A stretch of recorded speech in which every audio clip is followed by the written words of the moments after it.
इस वक्त talk of the town है एलआईसी का आईपीओ। तैयारी है पूरी तरह से सरकार की।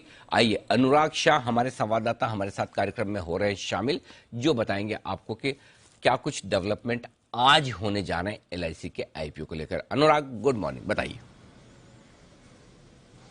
हाँ, गुड मॉर्निंग सर। जिस तरह से देश का सबसे बड़ा आईपीओ जिसका बाजार का बेसब्री से इंतजार है, तो आज जो एक एलआईसी के बोर्ड की बैठक होने वाली है और इस बोर्ड बैठक में बोर्ड को अवगत कराया जाएगा आईपीओ के से जुड़े हुए सभी पहलुओं पर, और उसके बाद मंजूरी ली जाएगी।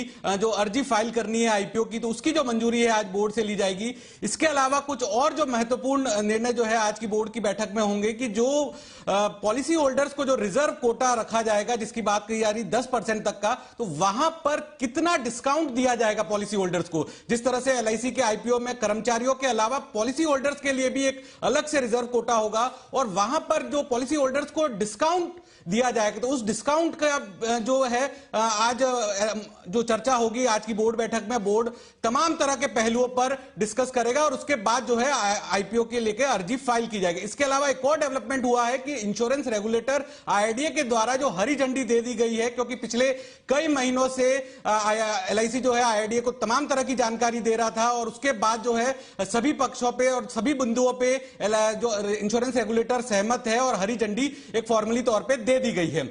तो आज की बैठक में यह ऐलान होगा कि डिस्काउंट कितना दिया जाएगा पॉलिसी होल्डर्स कोटे में। तो जिस तरह से हम देख रहे हैं कि इस जनवरी के महीने में भी केवल एलआईसी के आईपीओ का वजह से 35 लाख नए डीमेट अकाउंट खुले हैं, क्योंकि एलआईसी का बहुत बड़ा नेटवर्क है, 11-12 लाख से ज्यादा एजेंट्स है, वहां उनकी तरफ से पुश किया जा रहा है। तो आज की जो बैठक होगी उसके बाद जो डिस्काउंट को लेकर भी क्लैरिटी आ जाती है, तो एक और जो नए बूम होगा डीमेट अकाउंट में। इसके अलावा जो बाजार को 3 चीजों का इंतजार है एलआईसी के आईपीओ में, सबसे पहली चीज कि एम्बेडेड वैल्यू क्या होगी। तो जो एलआईसी की जो एम्बेडेड वैल्यू है वो 5 लाख करोड़ से ज्यादा हो सकती है, और 5 लाख करोड़ के हिसाब से अगर हम देखें तो वैल्यूएशन जो है, अभी तक जो मौजूदा लिस्टेड स्पेस की कंपनियां हैं, 3 लिस्टेड कंपनियां हैं एलआईसी से पहले, एसबीआई लाइफ, एचडीएफसी लाइफ और आईसीआईसी प्रू। तो यहां पर जो इनका एम्बेडेड वैल्यू के 3 गुना तक वैल्यूएशन रहा है एसबीआई लाइफ और आईसीआईसी प्रूडेंशियल का, और 5 गुना तक रहा है एचडीएफसी लाइफ का। तो इस हिसाब से देखें तो 15 लाख करोड़। इसके अलावा एलआईसी जो है केवल एक इंश्योरेंस कंपनी नहीं है, एक फाइनेंशियल कॉन्ग्लोमरेट है जिसकी विदेशों में सब्सिडरीज है। इसके अलावा LIC pension fund, LIC mutual fund से लेके तमाम रियल एस्टेट की चीजें भी है, और एलआईसी की जो ब्रांड वैल्यू है वो है करीब $9 बिलियन। तो यहां पर जानकारों का मानना है कि 2 से 3 लाख करोड़ इसका भी जो है वैल्यूएशन और ज्यादा हो सकता है। ओके, तो एक बड़ी डेवलपमेंट यहां आती हुई और एलआईसी की बोर्ड बैठक पर हमारी नजर बनी हुई है।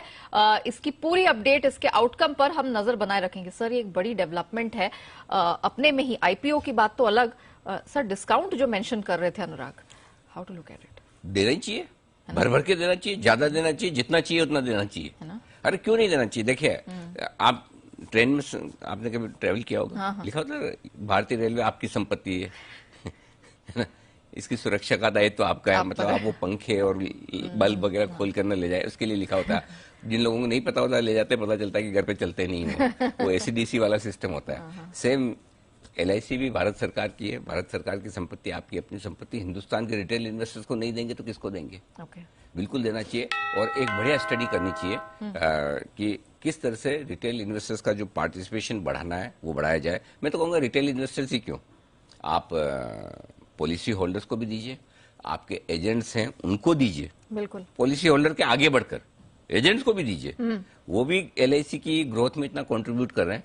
और न सिर्फ उनको अच्छा अलॉटमेंट दीजिए, कोटा बढ़ाकर दीजिए, जितना उनको चाहिए पहले उनको दीजिए, बचा हुआ दूसरों को दीजिए, बल्कि अच्छा डिस्काउंट भी दीजिए। इनफैक्ट सर, इस बात की कवायद आपने पहले भी की थी, और हम अपने दर्शकों को भी सुना दे कि अनिल सर ने पहले क्या कहा था इस बारे में। पहले कहा था मैंने? हाँ? अच्छा।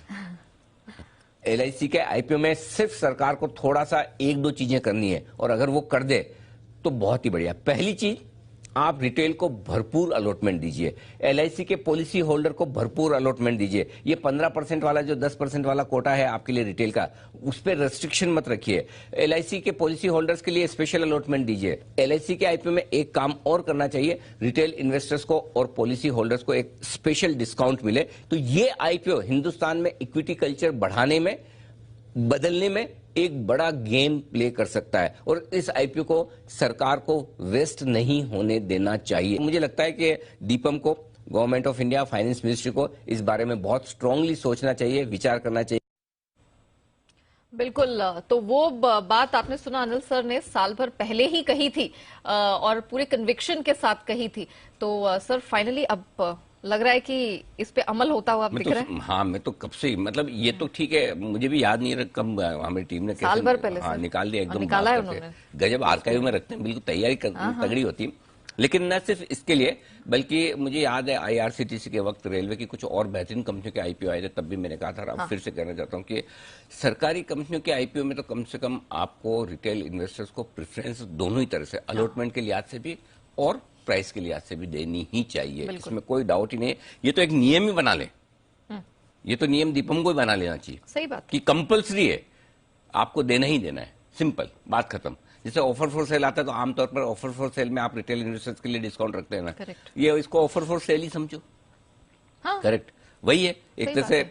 मोस्टली गवर्नमेंट ही अपनी हिस्सेदारी कम करी, कोई फ्रेश आईपीओ तो आ नहीं रहा, फ्रेश पैसा तो चाहिए नहीं किसी को। सो मेरे ख्याल से ये बहुत जरूरी है कि रिटेल इन्वेस्टर्स को अगर देश की कंपनियों में, सरकार की कंपनियों में पैसा बनाने का मौका नहीं मिलेगा तो कहां मिलेगा। डिजर्व करते, मिलना चाहिए।